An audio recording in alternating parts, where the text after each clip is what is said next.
Hi everyone, my self Abhishek Paliwal and आज के इस वीडियो में अपन बात करने वाले हैं इवोल्यूशन के लेक्चर नंबर 4 के बारे में, जिसमें अपन बात करेंगे बहुत सारे टॉपिक के बारे में। जो भी इंपॉर्टेंट टॉपिक है एनसीईआरटी के अंदर और नीट के पावर पॉइंट से इंपॉर्टेंट है उनके बारे में अपन बात करेंगे। एंड आज का इवोल्यूशन का लेक्चर नंबर 4 होने वाला है। अपन ने 3 लेक्चर अच्छे से कंप्लीट कर लिए। यदि आपने वो लेक्चर नहीं देखे तो प्लेलिस्ट बनी हुई है, आप वहां से लेक्चर को कंप्लीट कर सकते हैं। एंड अपन ने लास्ट लेक्चर में बात की थी, लास्ट लेक्चर में अपन क्या बात की थी। अपन ने लास्ट लेक्चर में सबसे पहले बात की थी एविडेंसेस ऑफ इवोल्यूशन के बारे में, कि जो फर्स्ट लाइफ आई थी वो किस तरीके से आई थी, उसके एविडेंस के बारे में अपन ने लास्ट लेक्चर में डिस्कस किया था। उसके बाद अपन ने बात की थी थ्योरीज ऑफ इवोल्यूशन के बारे में। किसके बारे में? थ्योरीज ऑफ इवोल्यूशन के बारे में भी अपन ने लास्ट लेक्चर में पढ़ा था। इसमें डार्विनिज्म के बारे में पढ़ा था और लेमार्क के बारे में पढ़ा था। बहुत सारी थ्योरीज के बारे में डिस्कशन किया था कि म्यूटेशन थ्योरी क्या होती है, उनके बारे में अपन ने लास्ट लेक्चर में डिस्कस किया था। उसमें से एक थ्योरी रह गई थी जो अपन आज के लेक्चर में डिस्कस करने वाले, जिसका नाम है हार्डी-विनबर्ग प्रिंसिपल के बारे में। तो अपन ने लास्ट लेक्चर में कंप्लीट किया था एविडेंसेस ऑफ इवोल्यूशन के बारे में और थ्योरीज ऑफ इवोल्यूशन के बारे में अपन ने लास्ट लेक्चर में देख लिया था। आज के लेक्चर में अपन बात करेंगे हार्डी-विनबर्ग प्रिंसिपल की, और उसके बाद बात करेंगे अपन जीन माइग्रेशन और जेनेटिक ड्रिफ्ट के बारे में। ये अपन सब डिटेल में पढ़ने वाले हैं। एनसीईआरटी के बाहर भी यदि आपका क्वेश्चन बनता है नीट के अंदर तो वो यहीं से आने वाला है। उसके बाद अपन बात करेंगे टाइप ऑफ नेचुरल सिलेक्शन के बारे में, कि कैसे नेचर सेलेक्ट करती है किसी फिट इंडिविजुअल के बारे में, कि अपन मानते हैं कि सेलेक्टिव कैसे होते हैं इस नेचर के अंदर। यदि अपन मेंटली फिजिकली हर तरीके से फिट रहना चाहते हैं तो नेचर अपने आप अपन को सिलेक्ट कर लेती है। तो आज के लेक्चर में अपन इन 3 टॉपिक के बारे में बात करेंगे, हार्डी-विनबर्ग प्रिंसिपल के बारे में, जीन माइग्रेशन के बारे में और जेनेटिक ड्रिफ्ट के बारे में। एंड उसके बाद अपन बात करेंगे टाइप ऑफ नेचुरल सिलेक्शन के बारे में। यदि आपको इस लेक्चर की पीडीएफ चाहिए तो टेलीग्राम ग्रुप की लिंक डिस्क्रिप्शन में दी गई है, आप वहां से ग्रुप को ज्वाइन कर सकते हो एंड वहां से इसकी पीडीएफ डाउनलोड कर सकते हो। आज के इस लेक्चर में सबसे पहले अपन आज का टॉपिक स्टार्ट करते हैं, जिसमें अपन बात करेंगे हार्डी-विनबर्ग प्रिंसिपल के बारे में। अब ये हार्डी-विनबर्ग प्रिंसिपल क्या होता है? ये एक साइंटिस्ट थे जिन्होंने आए, जिनके सबके आप जानते हो साइंटिस्ट रहते हैं, कुछ भी बोल के चले जाते हैं। लेकिन आपको ये याद रखना है कि जो हार्डी-विनबर्ग साहब थे उनका प्रिंसिपल बिल्कुल अच्छा था। आपको इसको समझना है अच्छे से। जो मैं बता रहा हूँ, जो भी मैं एनसीईआरटी का डाटा जो भी यहाँ पे लेके आता हूँ, वो या तो एनसीईआरटी का डाटा रहता है या थोड़ा सा एनसीईआरटी से बाहर रहता है। बाहर इस वजह से रखना पड़ता है क्योंकि बहुत से क्वेश्चन एनसीईआरटी के बाहर भी पूछे जाते हैं। अपन बात कर रहे हैं यहाँ पे 360 आउट ऑफ 360 की। इस वजह से जो भी अपन पढ़ रहे हैं वो आउट ऑफ एनसीईआरटी भी थोड़ा सा इंपॉर्टेंट ही पढ़ रहे हैं। तो अपन बात करेंगे हार्डी-विनबर्ग प्रिंसिपल होता क्या है। ये एक साइंटिस्ट आए थे जिन्होंने क्या किया था, एक फर्स्ट मैथमेटिकल कॉन्सेप्ट दिया था। किसके बारे में? इवोल्यूशन के बारे में। Was given by Hardy Weinberg principle. Evolution के ऊपर फर्स्ट मैथमेटिकल कंसेप्ट किसने दिया था? हार्डी-विनबर्ग साहब ने। तो आपको क्या याद रखना है कि फर्स्ट मैथमेटिकल कंसेप्ट किसने दिया था इवोल्यूशन के बारे में? हार्डी-विनबर्ग साहब ने। उसके बाद अपन बात करेंगे the population of any area, जिसको अपन एलील फ्रीक्वेंसीज भी बोलते हैं, रिमेन सेम या कांस्टेंट जनरेशन आफ्टर जनरेशन। इन्होंने क्या कहा था कि किसी जनरेशन की एक एलील होती है, वो एलील किसी एरिया की एक एलील होती है, किसी पॉपुलेशन के अंदर किसी एरिया की जो एलील होती है वो सेम रहती है या कांस्टेंट रहती है जनरेशन टू जनरेशन। मतलब जैसे जैसे किसी पर्टिकुलर एरिया की एलील फ्रीक्वेंसी एक जनरेशन से कहीं जनरेशन तक क्या रहती है? सेम रहती है। किन्होंने बोला? हार्डी-विनबर्ग साहब ने। पहले बात तो इन्होंने क्या किया कि इन्होंने मैथमेटिकल कॉन्सेप्ट दिया इवोल्यूशन के बारे में। वो किसने दिया था? हार्डी भाई ने। उसके बाद इन्होंने बात की कि जो पॉपुलेशन का एक पर्टिकुलर एरिया रहता है, जिसको अपन क्या बोलते हैं, जहां से क्या होती है? Allele frequency. पॉपुलेशन के एक पर्टिकुलर एरिया की allele frequency generation to generation, एक जनरेशन से कहीं जनरेशन से क्या रहती है? कांस्टेंट रहती है। उसके बाद इसका नेक्स्ट टॉपिक था, अब वो किस तरीके से कॉन्सेप्ट रहती है और क्यों कॉन्सेप्ट रहेगी, उसके बारे में अपन बात करेंगे। If any of the following factor are not applied, यदि इनमें से एक भी फैक्टर अप्लाइड नहीं हुआ तो उसके बारे में बात करेंगे कि इनमें से एक भी फैक्टर अप्लाइड नहीं हुआ तो क्या होगा। अब सबसे पहले फैक्टर के बारे में बात करते हैं कि कौन कौन से फैक्टर थे। तो पहले आपको हार्डी-विनबर्ग का प्रिंसिपल अच्छे से समझना है। उसके बाद एक न्यूमेरिकल क्वेश्चन इस प्रिंसिपल के ऊपर मैं करवाऊंगा, जिससे आपके सारे कंसेप्ट सॉल्व हो जाएंगे। तो सबसे पहले अपन बात करेंगे कि कौन कौन से फैक्टर थे, यदि वो अप्लाई नहीं हुए तो उसके बाद क्या होगा। तो सबसे पहले फैक्टर था जिसको अपन बोलेंगे जीन माइग्रेशन। उसके बाद वाला फैक्टर था जीन म्यूटेशन, जेनेटिक ड्रिफ्ट और genetic recombination and natural selection. तो इन्होंने ये 5 फैक्टर सॉरी 5 फैक्टर दिए थे किन्होंने, हार्डी विनबर्ग साहब ने। यदि ये अप्लाई नहीं होते हैं तो उसके बाद क्या होता है, उन्होंने एक इक्वेशन दी थी जिसका नाम है P plus Q equal to 1। इनकी इक्वेशन तो अलग थी लेकिन उन्होंने क्या बोला था, P plus Q equal to 1 बोला था। तो आपको इसको याद रखना है कि इसका मतलब क्या होता है, इसका मतलब आगे धीरे धीरे समझेंगे। यदि P plus Q equal to 1 रहेगा, मतलब P प्लस क्यू 1 के बराबर रहेगा, तो पॉपुलेशन किस में रहेगी, इक्विलिब्रियम में रहेगी। तो आपको क्या याद रखना है, यदि फाइनल इन्होंने क्या दिया, एक मैथमेटिकल टर्म दी, इक्वेशन दी, कंसेप्ट किसको समझने के लिए, इवोल्यूशन को समझने के लिए। फिर उन्होंने कहा कि पॉपुलेशन किसी भी एरिया की जो एलील फ्रीक्वेंसी रहती है वो कांस्टेंट रहती है, सेम रहती है जनरेशन टू जनरेशन। ठीक है भाई, अपन को ये भी समझ में आ गया कि allele frequency generation to generation same रहती है। फिर उन्होंने एक फैक्टर दिया कि यदि ये फैक्टर अप्लाई नहीं होते हैं, यदि ये फैक्टर अप्लाई नहीं होते, कौन कौन से, gene migration, gene mutation, genetic drift, genetic recombination and natural selection, तो पॉपुलेशन किस में रहेगी, इक्विलिब्रियम में रहेगी, मतलब पॉपुलेशन में कोई चेंजेस नहीं होगा। यदि ये फैक्टर अप्लाई नहीं होते हैं तो क्या होगा, पॉपुलेशन में कोई चेंजेस नहीं होगा, पॉपुलेशन किस में रहेगी, इक्विलिब्रियम में, मतलब P plus Q equal to किसके रहेगा, 1 के रहेगा। तो इन्होंने P का मतलब क्या था यहाँ पे, फ्रीक्वेंसी ऑफ डोमिनेंट एलील, और Q का मतलब क्या था, फ्रीक्वेंसी ऑफ रिसेसिव एलील, मतलब A इक्वल टू P था और Q इक्वल टू A था, स्मॉल a था। तो क्या क्या बोला इन्होंने कि P का मतलब क्या, फ्रीक्वेंसी ऑफ डोमिनेंट एलील, और Q का मतलब क्या था, फ्रीक्वेंसी ऑफ रिसेसिव एलील। तो हार्डी विनबर्ग साहब ने क्या कहा, सबसे पहले इन्होंने क्या की, फर्स्ट मैथमेटिकल कॉन्सेप्ट दिया किसके बारे में, इवोल्यूशन के बारे में। फिर उन्होंने कहा कि एक पॉपुलेशन के एक पर्टिकुलर एरिया में जो एलील फ्रीक्वेंसी होती है वो सेम रहती है, कांस्टेंट रहती है, एक जनरेशन से कहीं जनरेशन तक। ये किसने बोला, हार्डी विनबर्ग साहब ने बोला। फिर उन्होंने अगला बात की कि यदि ये फैक्टर अप्लाई नहीं होते, कौन कौन से फैक्टर थे, वो 5 फैक्टर थे, gene migration, gene mutation, genetic drift, genetic recombination, natural selection. यदि ये फैक्टर अप्लाई नहीं होते तो पॉपुलेशन किस में रहेगी, इक्विलिब्रियम में रहेगी। और P plus Q equal to किसके होगा, 1 के, जहां P क्या है, फ्रीक्वेंसी ऑफ डोमिनेंट एलील, और Q क्या है, फ्रीक्वेंसी ऑफ रिसेसिव एलील। ये अपन को सपोज करके चलना है। उसके बाद अपन बात करेंगे किसकी, इफ, यदि पहला तो अपन ने बात कर ली, यदि P plus Q equal to 1 तब होगा जब ये फैक्टर अप्लाई नहीं होंगे। ठीक है, अब यदि P plus Q equal to 1 नहीं होता है, क्या होता है, 1 नहीं होता है, P इक्वल टू 1 क्या होता है, P plus Q not equal to 1। यदि ये इसके इक्वल टू नहीं होता है तो क्या होगा, तो उसमें क्या रहेगा, पॉपुलेशन में कोई इक्विलिब्रियम नहीं रहेगा, पॉपुलेशन इवोल्व होती जाएगी, 1 और मोर इवोल्यूशनरी फैक्टर आर एक्टिंग, मतलब इनमें से जो 5 फैक्टर अपन ने ऊपर पढ़े थे उनमें से कोई ना कोई एक या एक से ज्यादा फैक्टर अप्लाई हो जाएंगे। यदि इनमें से 5 जो फैक्टर अपन ने ऊपर पढ़े थे, यदि इनमें से एक या एक से ज्यादा फैक्टर अप्लाई हो जाता है तो क्या रहेगा, इक्विलिब्रियम नहीं रहेगा, P plus Q not equal to रहेगा 1 के, और पॉपुलेशन क्या रहेगी, इवोल्व होती रहेगी, और 1 और मोर इवोल्यूशनरी फैक्टर, मतलब उनमें से एक या एक से ज्यादा इवोल्यूशनरी फैक्टर काम करने लग जाएगा। फिर उन्होंने जीनोटाइप दिए थे कुछ, जिनको नाम अपन समझ लेते हैं, और ये सब सेम होते हैं। अपन यहाँ पे कैपिटल है तो कैपिटल P और कैपिटल P भी रख सकते हैं। तो जहां पर कैपिटल आ जाएगा उसको अपन क्या बोलते हैं, होमोजाइगस डोमिनेंट बोलते हैं। जहां कैपिटल है स्मॉल आ जाएगा उसको क्या बोलेंगे अपन, हेटेरोजाइगस, और जहां स्मॉल आ जाएगा उसको क्या बोलेंगे, होमोजाइगस रिसेसिव। ये आपको समझ में आएगा कि किसको किसको क्या बोलेंगे, जीनोटाइप का जो रहता है, मतलब जहां पे दोनों डोमिनेंट एलील आ जाएंगे, कैपिटल है उसको अपन बोलेंगे होमोजाइगस डोमिनेंट, और जहां कैपिटल है स्मॉल आ जाएगा उसको क्या बोलेंगे अपन, हेटेरोजाइगस, और स्मॉल आ जाएगा उसको क्या बोलेंगे, होमोजाइगस रिसेसिव।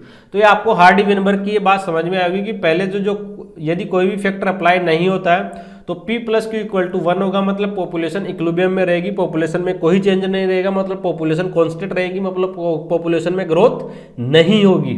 फैक्टर कौन कौन से, gene migration, gene mutation, genetic drift, genetic recombination और नेचुरल सिलेक्शन। फिर उन्होंने P का मतलब कहा था कि फ्री का मतलब होता है फ्रीक्वेंसी ऑफ डोमिनेंट एलील, और Q का मतलब कहा था फ्रीक्वेंसी ऑफ रिसेसिव एलील। फिर उन्होंने कहा था यदि P plus Q equal to नहीं होता है, पहले तो ऊपर उन्होंने फैक्टर कहा था कि ये फैक्टर अप्लाई नहीं होंगे, तो ये क्या होगा, पॉपुलेशन इक्विलिब्रियम में रहेगी और P plus Q equal to 1 होगा। यदि P plus Q not equal to 1 रहा तो इक्विलिब्रियम में नहीं रहेगी, पॉपुलेशन धीरे धीरे इवोल्व होती रहेगी और 1 और मोर इवोल्यूशनरी जो फैक्टर थे 5, उनमें से एक या एक से ज़्यादा फैक्टर क्या हो जाएंगे, अप्लाई हो जाएंगे। और कौन कौन से जीनोटाइप दिए थे इन्होंने, कैपिटल है कैपिटल जिसको अपन ने बोला था होमोजाइगस डोमिनेंट, और कैपिटल है स्मॉल क्या होता है हेटेरोजाइगस, और स्मॉल है क्या होता है होमोजाइगस रिसेसिव। अब अपन बात करते हैं जो हार्डी-विनबर्ग में एक्चुअल इक्वेशन दी थी वो क्या थी। एक्चुअल इक्वेशन क्या थी, if population is not evolving, यदि पॉपुलेशन इवॉल्व नहीं हो रही है मतलब P plus Q equal to 1 है, मतलब पॉपुलेशन कांस्टेंट है, P plus Q equal to 1 है, तो वो इक्वेशन क्या रहेगी, तो यहाँ पे इक्वेशन रहेगी P प्लस क्यू का होल स्क्वायर इक्वल टू 1 का होल स्क्वायर। उसके बाद इस ब्रैकेट को अपन खोलेंगे तो P का स्क्वायर प्लस क्यू का स्क्वायर 2pq इक्वल टू 1। तो आपको ये इक्वेशन को खोलना अच्छे से आता होगा, ये बेसिक सी चीज़ है, ये तो आपको आनी चाहिए कि इक्वेशन को अपन किस तरीके से खोलते हैं। तो ये आपको याद आ गया होगा। और इसमें क्या होगा, यदि पॉपुलेशन नहीं इवॉल्व हो रही है तो इसमें कोई भी चेंजेस नहीं आएंगे, ठीक है, ये आपको समझ में आ गया होगा और ये आपको हार्डी-विनबर्ग की इक्वेशन याद होनी चाहिए। उसके बाद if any of the following are apply, मतलब ये फैक्टर यदि अप्लाई हो रहे हैं तो क्या होगा। ऊपर अपन ने बात की थी ये फैक्टर अप्लाई नहीं हो रहे तो उनके बाद क्या क्या, यदि फैक्टर अप्लाई नहीं हो रहे तो क्या होगा, P plus Q equal to 1 होगा और पॉपुलेशन किस में रहेगी, इक्विलिब्रियम में रहेगी, पॉपुलेशन में कोई चेंजेस नहीं आएगा। उसके बाद हार्डी-विनबर्ग साहब ने प्रिंसिपल दी है, प्रिंसिपल आपको ये प्रिंसिपल क्या है, हार्डी-विनबर्ग की जो इक्वेशन है वो आपको याद रखनी है। जिन्होंने प्रिंसिपल दिया था उसके अंदर ये इक्वेशन दी थी, P प्लस क्यू का होल स्क्वायर इक्वल टू 1 का स्क्वायर। अब यदि अपनी इस इक्वेशन को खोलेंगे तो क्या बनेगा, P square plus Q square plus 2pq equal to 1। तो ये इक्वेशन आपको हार्डी-विनबर्ग की क्या होनी चाहिए, याद होनी चाहिए, ठीक है। हार्डी-विनबर्ग की प्रिंसिपल आपको क्या याद होनी चाहिए। अब यदि इनमें से कोई भी फैक्टर अप्लाई होता है, क्या क्या, स्मॉल पॉपुलेशन चाहे selective mating, gene migration, gene mutation, genetic drift, gene recombination और नेचुरल सिलेक्शन, यदि इनमें से कोई सी भी चीज अप्लाई होती है तो P plus Q equal to 1 नहीं रहेगा, अनइक्वल हो जाएगा, नॉट इक्वल टू 1। तो इस इक्वेशन को खोलेंगे तो P का स्क्वायर क्यू का square 2pq not equal to 1 रहेगा। मतलब आपको पता है कि यदि ये फैक्टर अप्लाई हो जाते हैं तो P plus Q not equal to 1 रहेगा, तो आपको ये याद होना चाहिए। उसके बाद यदि ये P plus Q equal to नहीं रहेगा तो क्या रहेगी, इक्विलिब्रियम डिस्टर्ब हो जाएगा और पॉपुलेशन इवॉल्व होने लग जाएगी। सीधा सा मतलब यही है कि यदि ये फैक्टर अप्लाई होते हैं तो इवोल्यूशन होगा और इक्विलिब्रियम डिस्टर्ब हो जाएगा और पॉपुलेशन इवॉल्व हो जाएगी। और P plus Q equal to 1 होता है तो इक्विलिब्रियम में रहेगा, यदि वो फैक्टर अप्लाई नहीं होते हैं तो पॉपुलेशन इवॉल्व नहीं होगी और इवोल्यूशन नहीं होगा। यह आपको समझ में आ गया होगा कि हार्डी-विनबर्ग साहब ने क्या कहा था। अब इन सिंबल की मीनिंग क्या होती है, फ्रीक्वेंसी ऑफ डोमिनेंट एलील अपन ने पढ़ लिया, frequency of recessive allele, N का मतलब हेप्लॉइड होता है, 2N का मतलब डिप्लॉइड होता है, तो आपको ये तो पता होगा इन सिंबल के बारे में, तो ये अपन ने ये भी पढ़ लिया। उसके बाद जेनेटिक इक्विलिब्रियम का क्या होता है, जब कोई भी इवोल्यूशनरी चेंज नहीं होता, मतलब P plus Q equal to 1 रहता है, तो उसको क्या बोलते हैं अपन, नो इवोल्यूशनरी चेंज, मतलब इवोल्यूशन में कोई भी चेंज नहीं आया। अब जीनोटाइप के बारे में पढ़ेंगे, P स्क्वायर मतलब होमोजाइगस डोमिनेंट हो गए, 2pq मतलब हेटेरोजाइगस हो गए, यहाँ पे कैपिटल है और स्मॉल है, आप इसको बोल सकते हो। यदि दोनों स्मॉल क्यू आ रहे हैं, यदि दोनों स्मॉल क्यू आ रहे हैं, क्या, यदि दोनों स्मॉल क्यू आ रहे हैं तो इसको क्या बोलेंगे अपन, होमोजाइगस रिसेसिव बोलेंगे। और यदि कैपिटल P का स्क्वायर आ रहा है तो उसको अपन क्या बोलेंगे, होमोजाइगस डोमिनेंट। और कैपिटल P और स्मॉल q आ रहा है तो उसको अपन क्या बोलेंगे, हेटेरोजाइगस। तो Q का स्क्वायर स्मॉल q का स्क्वायर को अपन क्या बोलेंगे, होमोजाइगस रिसेसिव। अब आपको ये इवोल्यूशन की कंडीशन फॉर नो इवोल्यूशन, यदि इवोल्यूशन नहीं होता है तो उसकी कंडीशन क्या होगी, इनमें चेंजेस नहीं आएगा, no gene migration, no gene mutation, no genetic drift, मतलब इनमें से कोई भी फैक्टर अप्लाई नहीं होगा, मतलब नो फैक्टर अप्लाइड। क्या होगा, कोई भी फैक्टर अप्लाई नहीं होगा। यह आपको समझ में आ गया होगा। और नो इवोल्यूशन का मतलब P plus Q equal to 1 है, P square 2pq plus Q का स्क्वायर इक्वल टू 1 रहेगा। तो आप सीधा सा मतलब है, मैं हार्डी-विनबर्ग प्रिंसिपल का आपको मतलब समझाता हूँ। सबसे पहले हार्डी-विनबर्ग साहब आए, इन्होंने क्या कहा, फर्स्ट मैथमेटिकल कॉन्सेप्ट दिया इवोल्यूशन के बारे में, और इन्होंने कहा कि पॉपुलेशन के किसी एरिया की जो एलील फ्रीक्वेंसी रहती है वो कांस्टेंट रहती है या सेम रहती है एक जनरेशन से कहीं जनरेशन तक, इन्होंने ये कहा। फिर उन्होंने कहा कि पॉपुलेशन तब इवोल्व होगी, क्या हो, पॉपुलेशन तब इवोल्व होगी जब gene migration, gene mutation, genetic drift या जीन रिकॉम्बिनेशन या नेचुरल सिलेक्शन क्या एक भी फैक्टर यदि अप्लाई होता है तो इवोल्यूशन क्या हो जाएगी, इवोल्व होने लग जाएगी। और यदि इनमें से कोई भी फैक्टर अप्लाई नहीं होता है, इनमें से कोई भी फैक्टर अप्लाई नहीं होता है तो पॉपुलेशन किस में रहेगी, इक्विलिब्रियम में रहेगी। उसके बाद अपन ने बात की थी, उसके बाद अपन ने पढ़ा कि P प्लस क्यू क्या होता है, P प्लस क्यू क्या होता है, P प्लस क्यू यदि नॉट इक्वल टू 1 है तो कोई भी इक्विलिब्रियम नहीं रहेगा और पॉपुलेशन क्या रहेगी, इवोल्व होती रहेगी। और अपन एक और बात करते हैं कि वन और मोर इवोल्यूशनरी फैक्टर आर एक्टिंग। यदि पॉपुलेशन इक्विलिब्रियम नहीं है तो पॉपुलेशन इवोल्व हो रही है, और इवोल्व होने का मतलब क्या है कि उनमें से एक फैक्टर अप्लाई हो रहा है। और इसमें जीनोटाइप कहते हैं, होमोजाइगस कहता है डोमिनेंट था, और हेटेरोजाइगस था, और होमोजाइगस रिसेसिव था। फिर हार्डी-विनबर्ग साहब आए और हार्डी-विनबर्ग साहब ने क्या प्रिंसिपल दिया, इन्होंने एक इक्वेशन दी P plus Q equal to 1 और P प्लस क्यू का होल स्क्वायर इक्वल टू 1 का होल स्क्वायर, और इन्होंने ये इक्वेशन दी थी P square plus 2PQ plus Q square का 1। और ये अब आपको कंसेप्ट समझ में आया होगा। और इवोल्यूशन कब होगा, इवोल्यूशन तब होगा जब इनमें से एक भी फैक्टर यदि अप्लाई हो गया तो इवोल्यूशन होने लग जाएगा, और यदि अप्लाई नहीं होता है तो इवोल्यूशन नहीं होगा। और इवोल्यूशन होगा तो P plus Q not equal to 1 रहेगा। और आपको हार्डी-विनबर्ग साहब की ये इक्वेशन याद होनी चाहिए। अब अपन हार्डी-विनबर्ग प्रिंसिपल के ऊपर एक अच्छा सा न्यूमेरिकल करते हैं जिससे आपके और भी कंसेप्ट क्लियर हो जाएंगे। इस न्यूमेरिकल में अपन बात करेंगे कि इस न्यूमेरिकल कौन कौन सा इससे क्वेश्चन को अपन सबसे पहले रीड करते हैं। तो आपको ये क्वेश्चन आराम से समझना है क्योंकि इस क्वेश्चन से आपके हार्डी-विनबर्ग प्रिंसिपल से रिलेटेड बहुत सारे क्वेश्चन सोल्व हो जाएंगे। तो सबसे पहले क्या है, if the individual with albinism are 60%, albinism वाले कितने, 60% कौन है, एल्बिनिज्म वाले इंडिविजुअल है किसके अंदर, पॉपुलेशन के अंदर। एल्बिनिज्म वाले कितने, 60%। तो इसको परसेंटेज से निकालेंगे तो ये कितने आ जाएगा, 0.16%। यदि इसको 100 से डिवाइड कर देंगे तो ये परसेंटेज से निकल के किस में आ जाएगा, 0.16 के अंदर क्या है, एल्बिनिज्म वाले इंडिविजुअल है। एंड टोटल पॉपुलेशन कितनी दे रखी है, यहाँ लिखते हैं अपन टोटल पॉपुलेशन कितनी है, 200। टोटल पॉपुलेशन कितनी है, 200। Then how many individuals are carriers, अपन को इसमें करने हैं कि इंडिविजुअल कैरियर्स कितने हैं, क्या अपन को क्या निकालना है, इंडिविजुअल कैरियर्स कितने हैं, ये अपन को निकालना है। तो अपन को क्वेश्चन में क्या दे रखा है, सबसे पहले आपको ये पढ़ना है कि जो एल्बिनिज्म वो ऑटोसोमल रिसेसिव जेनेटिक डिसऑर्डर है। जो एल्बिनिज्म दे रखा है अपन को 0.16, ये क्या है, एक ऑटोसोमल रिसेसिव डिसऑर्डर है। और इसका रिसेसिव डिसऑर्डर का जीनोटाइप क्या दे रखा है अपन को, क्यू का स्क्वायर। तो मतलब क्यू का स्क्वायर किसके इक्वल है, 0.16 के। अब यहाँ से क्यू हटाएगा तो अंदर रूट इसके ऊपर चला जाएगा, तो इसकी वैल्यू कितनी आ जाएगी, 0.4 आ जाएगी। अब यदि अपन को हार्डी-विनबर्ग प्रिंसिपल आपने पढ़ा तो P plus Q equal to किसके होता है, 1 के। और यदि Q की वैल्यू 0.4 दी गई है तो P की वैल्यू कितनी आ जाएगी, P की वैल्यू आ जाएगी 0.6। तो आपको किस किस की वैल्यू आपको निकल के आ गई कि P की वैल्यू तो आ गई 0.6 और Q की वैल्यू कितनी आ गई, 0.4। यह आपको ये निकल के आ गया। चलो अपन ये तो बेसिक सा निकाल लिया, लेकिन अपन क्वेश्चन में क्या पूछ रहा है, then how many individuals are carriers. अब हाउ मेनी कितने इंडिविजुअल्स है 200 की पॉपुलेशन के अंदर जो कैरियर्स का रोल करते हैं, तो उनमें क्या है, कौन कौन से इंडिविजुअल है। सबसे पहले यदि P 0.6 है, Q 0.4 है, तो इंडिविजुअल क्या होते हैं, हमेशा आपको याद रखना है जो कैरियर्स होते हैं वो किस में होते हैं, हेटेरोजाइगस होते हैं। कैरियर्स क्या होते हैं, हेटेरोजाइगस। कैरियर्स क्या होते हैं, हेटेरोजाइगस होते हैं। और हेटेरोजाइगस यहाँ पे क्या हो गए, 2PQ, क्योंकि अपन इक्वेशन निकलते हैं तो इक्वेशन क्या आती है, P square Q square plus 2PQ equal to 1। तो हेटेरोजाइगस क्या हो गए, 2PQ। अपन को 2PQ निकालना है तो 2PQ की वैल्यू क्या होती है, 2 इक्वल टू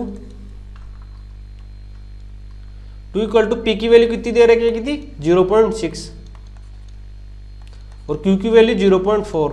तो कितना हो जाएगा, 2PQ इक्वल टू 0.48 हो जाएगा। अब यदि इसको अपन किस में निकालते हैं, यदि अपन इसको परसेंटेज में निकालते हैं तो 100 से डिवाइड करेंगे, मल्टीप्लाई करेंगे सॉरी। अब यहाँ से 100 लग जाएगा तो ये कितना हो जाएगा, 2P इक्वल टू 48। अब ये किसका है, ये पॉपुलेशन के अंदर हेट्रोजाइगस वाले कैरियर्स आए। कौन आए हैं? हेट्रोजाइगस वाले कैरियर्स क्या आए हैं? पॉपुलेशन के अंदर आए हैं। लेकिन अपन को क्या निकालना है? इंडिविजुअल कैरियर्स, जिसमें कितनी पॉपुलेशन है? 200। कितनी पॉपुलेशन है? 200। ये अपन ने यहां से, ये ऑलरेडी अपन ने उसमें निकाल रखा था, अपन ने गलत कर दिया थोड़ा सा, फिर से इसमें गलत कर दिया अपन ने। ये क्या दे रखा था? 2pq equal to 0.48।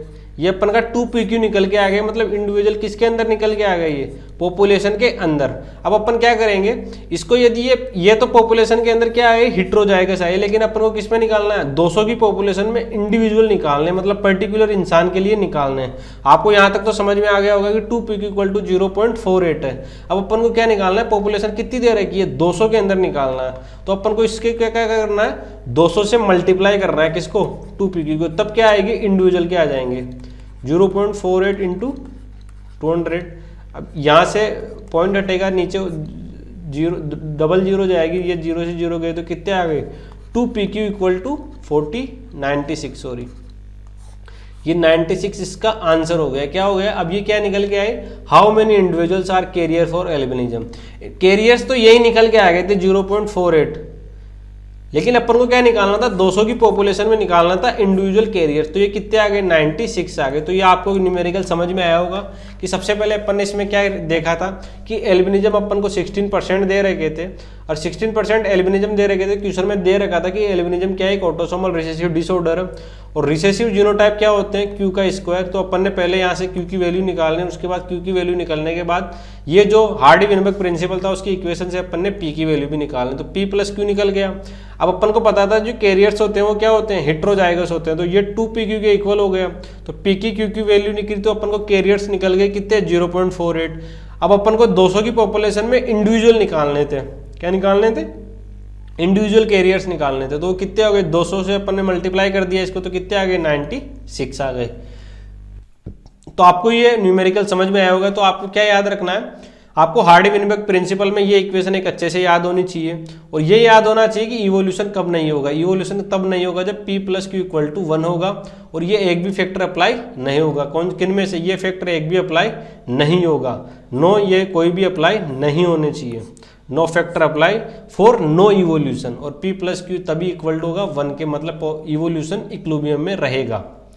उसके बाद अपन बात करेंगे, अपना आज का अगला टॉपिक रहने वाला है जीन माइग्रेशन की। जीन माइग्रेशन होता क्या है? तो जीन माइग्रेशन में सबसे पहली लाइन अपन पढ़ेंगे कि gene migration occur when a set of population migrate from one place to another place. यदि एक पॉपुलेशन का सेट एक जगह से दूसरी जगह चला जाता है, मतलब वन प्लेस से अनदर प्लेस चला जाता है, तो उसको अपन क्या बोलेंगे? जीन माइग्रेशन तभी होता है। जीन माइग्रेशन तब होता है जब एक सेट ऑफ पॉपुलेशन माइग्रेट कर जाता है। माइग्रेट मतलब एक जगह से दूसरी जगह चला जाता है, तो उसको अपन क्या बोलेंगे? Gene migration. Migration is purposeful movement of a population from one location to another. ये पर्पजफुल मूवमेंट होता है, मतलब किसी न किसी पर्पज से ही एक जगह से दूसरी जगह क्या माइग्रेट होती है, पॉपुलेशन होती है। यदि अपन कहीं एक जगह रहते हैं, दिल्ली रहते हैं, तो दिल्ली से अपन जयपुर आ रहे हैं, तो दिल्ली से जयपुर आ रहे हैं तो कुछ पर्पज के लिए ही रहने आएंगे अपन। तो माइग्रेट करना एक जगह से दूसरी जगह, यदि आप दिल्ली रह रहे हो और मुंबई जा रहे हो तो माइग्रेट हो रहे हो एक जगह से दूसरी जगह, तो इसके पीछे आपका कोई ना कोई पर्पज होगा। तो माइग्रेशन क्या होता है? एक पर्पजफुल मोमेंट होता है कि अपन एक लोकेशन से दूसरी लोकेशन पे जा रहे हैं। और जीन माइग्रेशन क्या होता है? ये तब होता है जब एक सेट ऑफ पॉपुलेशन माइग्रेट करती है एक जगह से दूसरी जगह तक। If gene migration occur multiple times, तो इसको अपन क्या बोलेंगे? Gene flow. यदि जीन माइग्रेशन मल्टीपल टाइम होती है तो इसको अपन क्या बोलेंगे? Gene flow. अब individual migrate from one area to another, individual migrate कर सकते हैं एक एरिया से दूसरे एरिया में। Population of the original area decreases, मतलब अब यदि एक जगह से दूसरी जगह इंसान जाएगा, यदि यहाँ से इंसान यहाँ आते जा रहे हैं तो यहाँ पॉपुलेशन पहले 100 थी, माइग्रेट होकर यहाँ चली गई 10, तो यहाँ पॉपुलेशन कितनी रह जाएगी? 90। तो यहाँ पे तो इस एरिया में तो पॉपुलेशन क्या हो रही है? डिक्रीज हो रही है।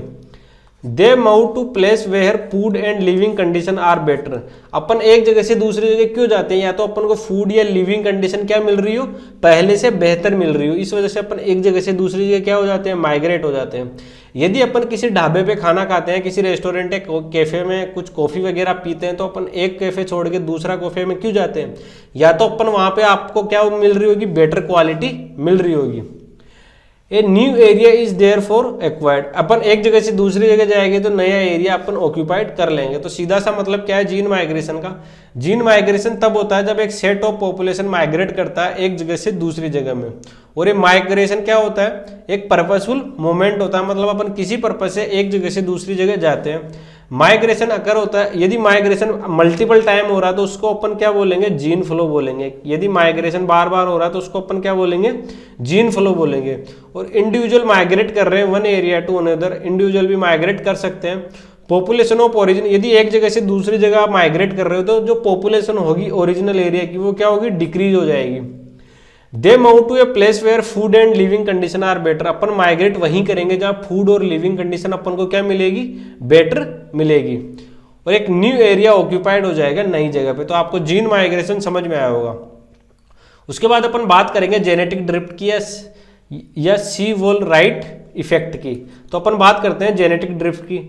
डेफिनेशन पढ़ते हैं सबसे पहले, जेनेटिक ड्रिफ्ट होता क्या है? Genetic drift is the change in allele frequency by chance. तो आपको ये वर्ड याद रखना है कि बाय चांस।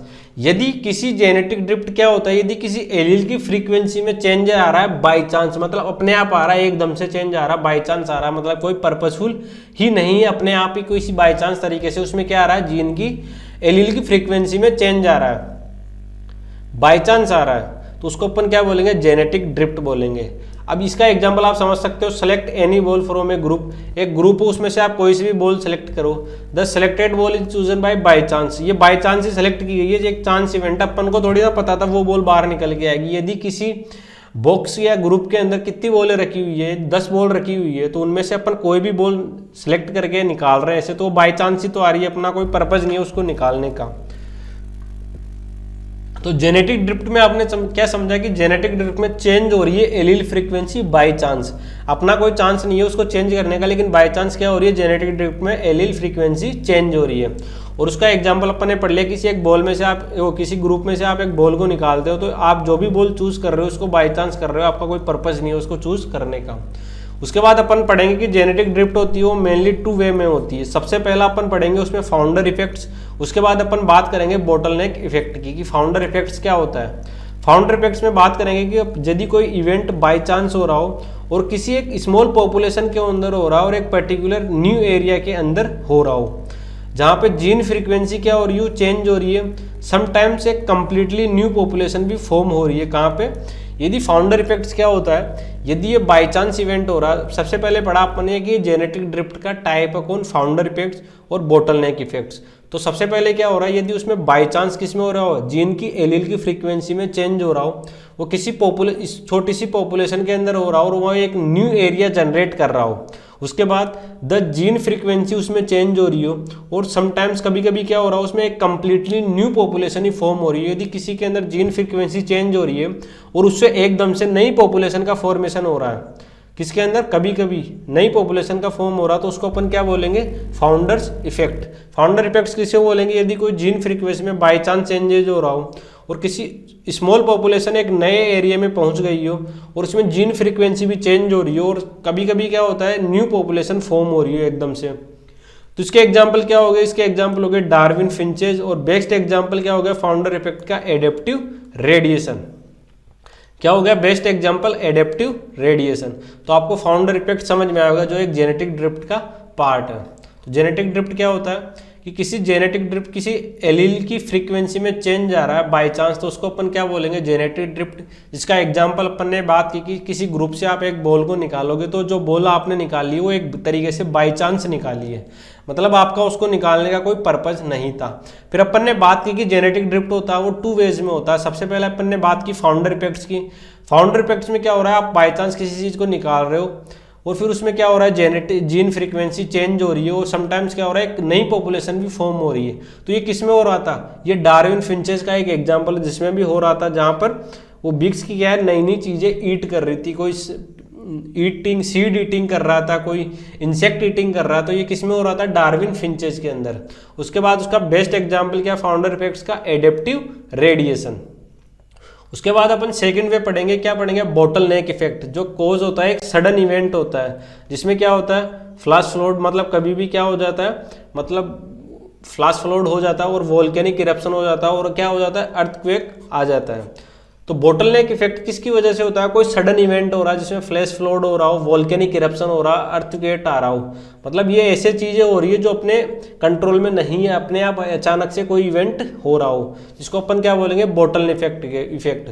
जिसके इफेक्ट्स क्या पड़ते हैं, लॉस ऑफ एलिल्स हो जाता है, मॉडिफिकेशन होता है किसमें, ओल्ड पॉपुलेशन के अंदर, और ये लीड करता है न्यू पॉपुलेशन भी फॉर्म हो सकती है। इसके अंदर इफेक्ट्स क्या रहते हैं, किसके अंदर, बोटल इफेक्ट क्या होता है, एक सडन इवेंट होता है जिसके अंदर फ्लैश फ्लड मतलब बाढ़ सी समस्या आ जाती है और वोल्केनिक इरप्शन हो जाता है और एक अर्थक्वेक आ जाता है। और इसके इफेक्ट्स क्या पड़े अपन, इसमें क्या हो जाता है, लॉस हो जाता है एलिल्स का और मॉडिफिकेशन हो जाता है ओल्ड पॉपुलेशन का, और ये लीड करता है नई स्पीसीज के फॉर्मेशन को।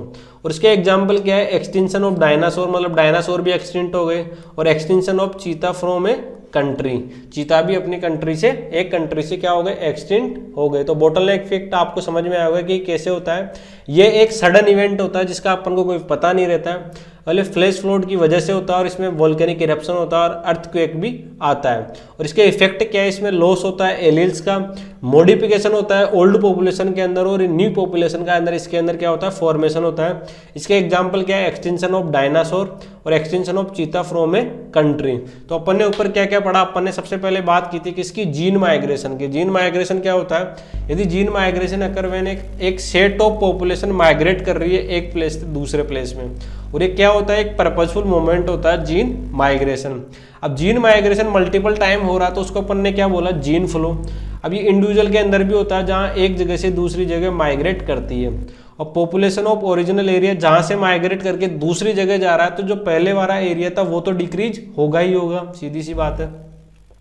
और यदि एक जगह से दूसरी जगह क्यों माइग्रेट कर रही है, या तो इनको फूड या लिविंग कंडीशन क्या मिल रही है, बेटर मिल रही है पहले से, और एक न्यू एरिया ऑक्यूपाई कर लेते हैं दूसरी जगह, जिसको अपन ने क्या बोला, जीन माइग्रेशन। उसके बाद अपन ने बात की जेनेटिक ड्रिफ्ट के बारे में। जेनेटिक ड्रिफ्ट की डेफिनेशन पढ़ी कि जेनेटिक ड्रिफ्ट क्या होता है, चेंज होता है एलील फ्रीक्वेंसी के अंदर बाय चांस, किसी कोई पर्पज नहीं रहता, अपने आप चेंज हो जाता है बाय चांस, किसके अंदर, एलील फ्रीक्वेंसी के अंदर। जिसके एग्जाम्पल क्या पढ़े अपन ने कि आप किसी ग्रुप में से कोई भी एक बॉल निकालो, यदि आपने वो बॉल निकाली है तो आपको बाय चांस ही निकाली, आपका कोई पर्पज नहीं था उस बॉल को निकालने का, ये होता है जेनेटिक ड्रिफ्ट का एग्जाम्पल। उसके बाद बड़ा अपन ने कि जेनेटिक ड्रिफ्ट टू वे में होती है। पहली होती है फाउंडर इफेक्ट, जिसमें क्या होता है, स्मॉल पॉपुलेशन क्या होती है, न्यू एरिया कवर कर लेती है बाय चांस तरीके से, और क्या होता है, जीन फ्रीक्वेंसी में चेंज आ जाता है जो कंप्लीटली एक न्यू पॉपुलेशन क्या कर लेती है, फॉर्म कर लेती है। ये पढ़ा अपन ने फाउंडर इफेक्ट्स में कि जीन फ्रीक्वेंसी में चेंज आता है और स्मॉल पॉपुलेशन क्या करती है, नए एरिया में चली जाती है, और समटाइम्स क्या होता है, न्यू पॉपुलेशन फॉर्म हो जाती है।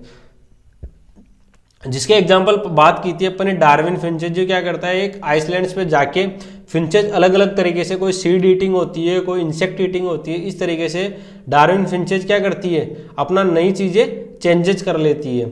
जिसको इसका किसका एग्जाम्पल हो गया, फाउंडर्स इफेक्ट का। और बेस्ट एग्जाम्पल क्या हो गया, फाउंडर इफेक्ट्स का एडेप्टिव रेडिएशन। उसके बाद अपन ने बात की जो बोटल इफेक्ट होता है वो एक सडन इवेंट होता है, मतलब इसका कोई प्लान नहीं रहता, ये एक सडन एक्सपेरिमेंटल भी नहीं होता, लेकिन ये अपने आप हो जाता है, जिसको अपन बोलते हैं कि वोल्केनिक इरप्शन आ रहा है जो अपने कंट्रोल में नहीं है, एक सडन इवेंट है। अर्थक्वेक आ रहा है, फ्लैश फ्लड आ रहा है, ये क्या है, अपने कंट्रोल में नहीं है, तो इनको अपन क्या बोलेंगे, सडन इवेंट। और इसके इफेक्ट क्या है, लॉस ऑफ एलिल्स, एलिल का लॉस हो रहा है, मॉडिफिकेशन हो रहा है ओल्ड पॉपुलेशन के अंदर, जो लीड कर रहे हैं न्यू स्पीसीज के फॉर्मेशन को। और उसके एग्जाम्पल क्या हो गए, extension of dinosaur, extension of चीता फ्रॉम ए कंट्री। उसके बाद अपन बात करेंगे टाइप्स ऑफ नेचुरल सिलेक्शन के बारे में कि नेचुरल सिलेक्शन क्या होता है।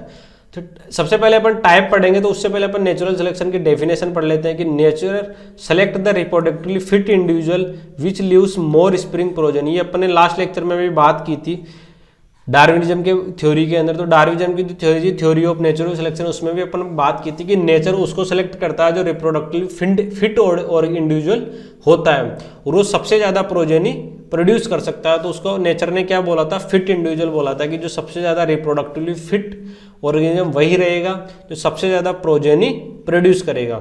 अब नेचुरल सिलेक्शन 3 टाइप के होते हैं। यहाँ पे अपन टाइप ऑफ नेचुरल सिलेक्शन पढ़ेंगे तो स्टेबलाइजिंग जो बैलेंसिंग सिलेक्शन होता है, डायरेक्शनल जो प्रोग्रेसिव सिलेक्शन होता है, डिसरप्टिव जो डाइवर्सिफाइंग सिलेक्शन होता है। तो ये 3 टाइप के नेचुरल सिलेक्शन पढ़ेंगे। तो नेचुरल सिलेक्शन क्या होता है? नेचर उसको सिलेक्ट करता है जो रिप्रोडक्टिवली फिट इंडिविजुअल होता है और वो सबसे ज़्यादा ऑफस्प्रिंग या प्रोजेनी प्रोड्यूस करता है।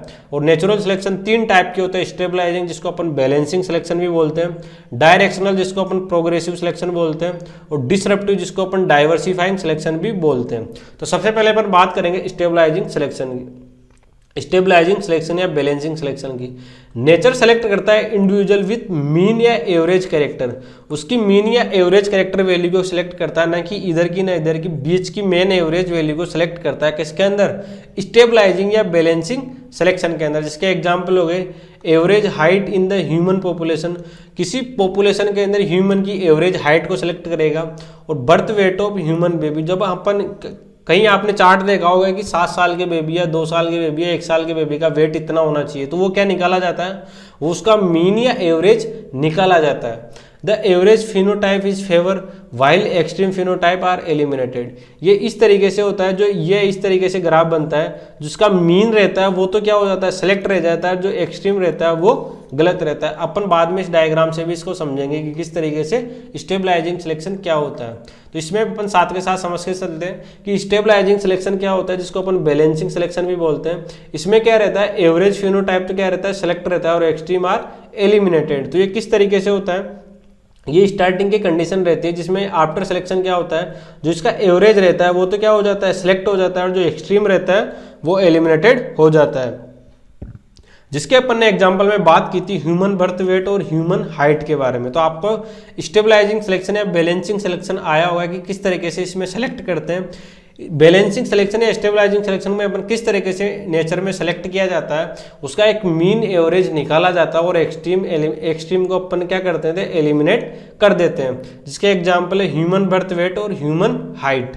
तो आपको स्टेबलाइजिंग सिलेक्शन या बैलेंसिंग सिलेक्शन समझ आया होगा। उसके बाद अपन बात करेंगे डायरेक्शनल या प्रोग्रेसिव सिलेक्शन, जो सेकेंड होता है नेचुरल सिलेक्शन का टाइप। जिसमें नेचर क्या सेलेक्ट करता है? One extreme peripheral value rather than average value. Average value को सिलेक्ट ना करके ये किसको सिलेक्ट करता है? एक्सट्रीम वैल्यू को।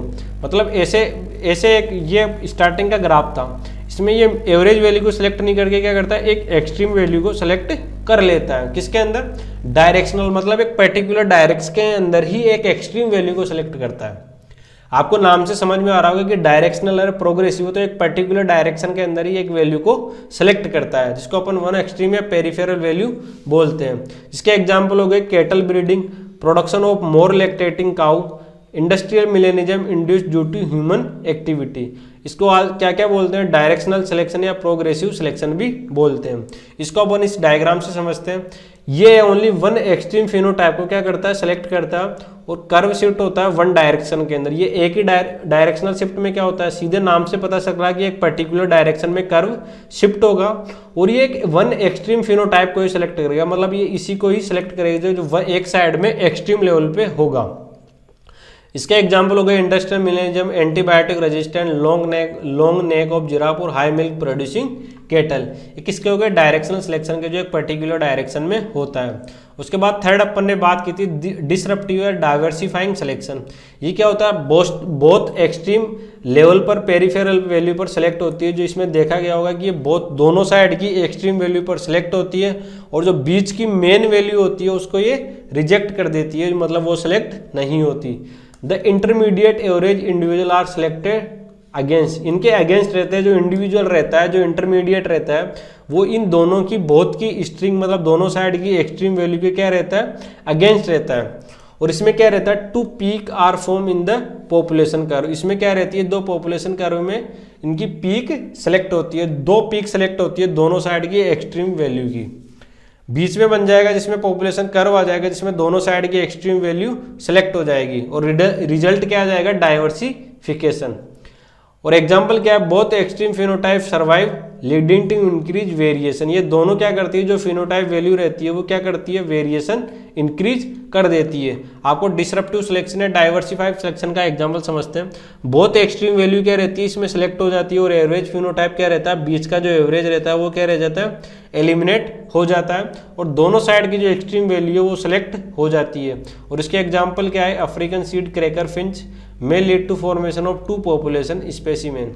तो आपको ये समझ में आया होगा कि क्या रहता है, स्टेबलाइजिंग में क्या रहता है, मीन वैल्यू सिलेक्ट हो जाती है, किसमें, स्टेबलाइजिंग या बैलेंसिंग में। और डायरेक्शनल में क्या है, वन डायरेक्शनल में वन एक्सट्रीम वैल्यू सेलेक्ट हो जाती है और डिसरप्टिव या डाइवर्सिफिकेशन में बीच की मीन वैल्यू एलिमिनेट हो जाती है और दोनों साइड की क्या हो रहती है, एक्सट्रीम वैल्यू सेलेक्ट हो जाती है डिसरप्टिव के अंदर। तो आपको type of selection, type of natural selection आपको समझ में आएगा कि नेचुरल सिलेक्शन क्या होता है। नेचर उसी को सिलेक्ट करता है जो रिप्रोडक्टिवली फिट ऑर्गेनिज्म होता है, जो सबसे ज्यादा ऑफस्प्रिंग या प्रोजेनी प्रोड्यूस कर सकता है। फिर अपन ने बात की कि नेचुरल सिलेक्शन 3 टाइप के होते हैं, स्टेबलाइजिंग, डायरेक्शनल और डिसरप्टिव। उसके बारे में अपन ने बात की कि जो स्टेबलाइजिंग सिलेक्शन होता है या बैलेंसिंग सिलेक्शन होता है वो उसकी मीन वैल्यू को सिलेक्ट करता है और एक्सट्रीम वैल्यू को एलिमिनेट कर देता है। और जो डायरेक्शनल होता है एक पर्टिकुलर डायरेक्शन में होता है जिसकी एक्सट्रीम वैल्यू को सिलेक्ट कर लेता है और एवरेज या मीन वैल्यू को एलिमिनेट कर देता है। और डिसरप्टिव में क्या होता है, दोनों साइड की एक्सट्रीम वैल्यू सिलेक्ट हो जाती है और बीच की मीन वैल्यू एलिमिनेट हो जाती है। आपको ये कॉन्सेप्ट समझ आया होगा, आज के सब टॉपिक आपको क्लियर हुए होंगे। यदि आपको आज के लेक्चर को अपन यहीं एंड करते हैं, यदि इस लेक्चर की आपको पीडीएफ चाहिए तो डिस्क्रिप्शन में टेलीग्राम ग्रुप की लिंक दी गई है, आप वहाँ से लिंक को ज्वाइन करके ग्रुप को ज्वाइन कर सकते हो एंड यहाँ से आप वहाँ से उसकी पीडीएफ डाउनलोड कर सकते हो। आपको ये लेक्चर समझ में आया होगा। यदि इस लेक्चर के अनुसार कोई भी आपके डाउट रहते हैं तो आप कमेंट सेक्शन में जरूर बताएं, मैं आपके पर्टिकुलर डाउट वहाँ से ले लूँगा। आज के लेक्चर को इतने ध्यान से सुनने के लिए आपका बहुत बहुत धन्यवाद।